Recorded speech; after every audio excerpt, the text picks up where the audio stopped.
नमस्कार। आज अपनों से अपनी बात मैंने कल एक दिवस मनाया गया जिसमें वन नेशन वन इलेक्शन, इसके ऊपर जगह जगह चर्चा का आयोजन किया जा रहा है, पूरे देश भर में किया जा रहा है। और जैसा सभी को विदित होगा कि हमारे देश के नेतागण चाहते हैं जो कि इस देश में एक बार में इलेक्शन हो जाए, विधानसभा के और राज्यसभा के, क्षमा चाहूंगा लोकसभा के।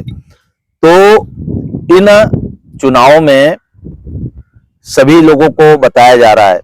तो एक अच्छी चीज हमको ये देखने को आई कि जो सांसद और विधायकों को जो मत दिए जाते हैं वो मत इसीलिए दिए जाते हैं कि जो भी बिल लोकसभा में पेश हुआ उस बिल की प्रति उनको दी जाती है कि ये आपको जनता तक लेकर के जाना है और जनता को इसके बारे में बताना है। जो इस क्षेत्र के लोग हैं, जो इस क्षेत्र के विशेषज्ञ हैं, उनसे उनकी राय लेना है और राय लेने के बाद में उस राय को बताना भी है। विपक्ष को उस जो बिल पेश किया जा रहा है उसकी कमियां जनता तक पहुंचाना है और उसमें जनता के सुझाव लेकर के आगे रखना है और दोनों के समन्वय से बिल बनता है।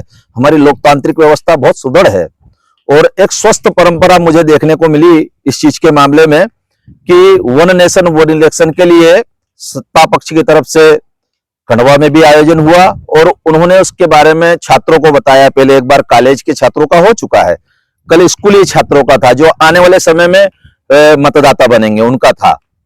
तो ये देखने को मिला, अच्छा लगा। और इसके साथ में एक चीज ये देखने में आई कि ऐसे अन्य जो प्रस्ताव या बिल रखे जाते हैं लोकसभा में उनके बारे में ये चीज देखने में नहीं आती। यद्यपि ये भत्ता और ये जो अन्य अन्य सुविधाएं दी जाती है वो इसीलिए दी जाती है कि हर क्षेत्र में जाकर के जनता को जो नियम बनने वाला है, कानून बनने वाला है, उससे अवगत कराया जाए और जनता की राय भी ली जाए। तो इस चीज के लिए दी जाती है और यही क्रम विधायकों के लिए भी है। उनको भी जो वेतन भत्ते और गाड़ी आदि की सुविधा मिलती है वो इसीलिए मिलती है कि जगह जगह जाकर के वो अपने प्रदेश की जो विधानसभा है उसमें बनने वाले कायदों के बारे में लोगों को बताए। और विपक्ष में भी ये जो हैं उनको भी ये कार्य रहता है, वो उस समय जनसेवा में रहते हैं, तो वो लोग जनता के पास में जाएं और उसको बताएं। देखा, अच्छा लगा। लेकिन इस बार अभी विपक्ष की कहीं कोई गतिविधि देखने को नहीं आती। जब तक विपक्ष शक्तिशाली नहीं होता है तब तक किसी भी देश का लोकतंत्र ये मान लिया जाए कि पूर्ण रूप से कार्य करने लायक नहीं होता, अर्थात ये मान लिया जाए कि पूर्ण स्वतंत्र नहीं होता। लोकतंत्र, एक स्वस्थ लोकतंत्र के लिए ये पक्की चीज है। हमने वन नेशन वन इलेक्शन का जो देखा तो उसमें कई चीजें हैं कि एक बार में चुनाव होंगे, अच्छी बात है, लेकिन हम ये देखते हैं कि जो चुनाव सुधार है उसके साथ में कुछ चीजों का और सुधार होना चाहिए। जनता को यह अधिकार होना चाहिए कि जिस भी व्यक्ति को हमने चुना, अगर वो व्यक्ति कार्य नहीं करता है तो उसको वापस बुलाने का अधिकार हमको होना चाहिए। हमको यह भी अधिकार होना चाहिए कि यदि कोई व्यक्ति, देश में 2 ही 4 पार्टी हैं, तो पार्टी का जो कल्चर है वो भी खत्म किया जाए ताकि समाज से भी समाज में इकट्ठे हो और पार्टी का सिंबल भी एक ना रखा जाए। हर बार चुनाव के समय चुनाव करे। इस देश में चुनाव सुधार के लिए टीएन शेषन जी ने बहुत कुछ किया है, तो उस चीज के ऊपर भी सोचना चाहिए।